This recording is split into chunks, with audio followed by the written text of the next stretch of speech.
আজ কিন্তু একটা সুখবর দেওয়ার আছে। কিছুদিন আগে আমি জবের জন্য একটা অ্যাপ্লাই করি, আর সেখান থেকে আমি আজকে শর্টলিস্ট হয়েছি। ওরা আমার পোর্টফোলিও দেখে খুবই পছন্দ করেছে আর আমাকে একটা অ্যাসাইনমেন্টও পাঠিয়েছে।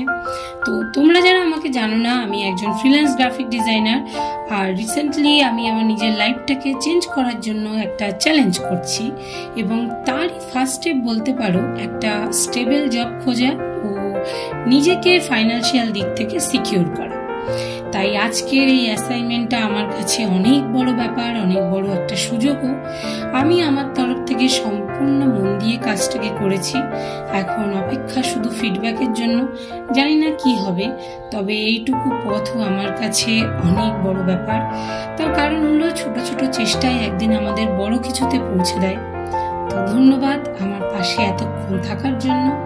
Bye bye.